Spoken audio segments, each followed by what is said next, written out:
Saudara Pelaksana Tugas Gubernur Aceh, Nova Iriansah membuka secara resmi rapat kerja Camat tahun 2018 di Gedung Serbaguna Kantor Gubernur Aceh pagi tadi. Berikut laporan selengkapnya. Kepala Biro Tata Pemerintahan Setda Aceh Sakir selaku Ketua Pelaksana melaporkan rapat kerja diadakan dalam rangka optimalisasi peran dan fungsi camat serta sinergisitas tupoksi penyelenggaraan pemerintahan pada tingkat kecamatan. Peserta raker diikuti para asisten yang membidangi pemerintahan Sekda Kabupaten Kota, Camat se-Aceh dan tamu undangan dari SKPA serta instansi terkait. PLT Gubernur Nova Iriansah dalam pengarahannya menghimbau seluruh camat di Aceh untuk lebih mengoptimalkan pelayanan administrasi terpadu kecamatan atau paten bagi masyarakat.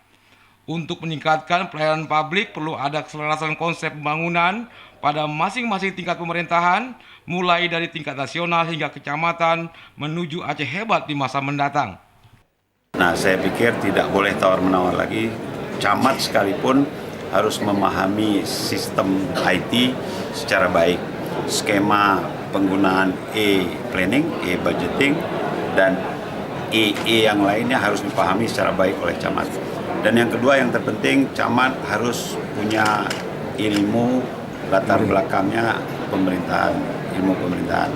Nah kalau enggak, tadi sudah saya sebutkan bahwa dia harus disertifikasi, dan saya punya obsesi camat juga harus mengglobal.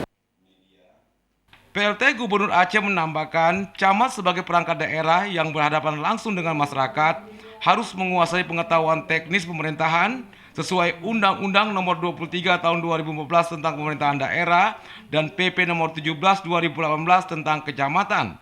Jika tidak, pemerintah kabupaten kota wajib menginventarisir camat untuk mengikuti sertifikasi ilmu pemerintahan. Tim Liputan TVRI melaporkan.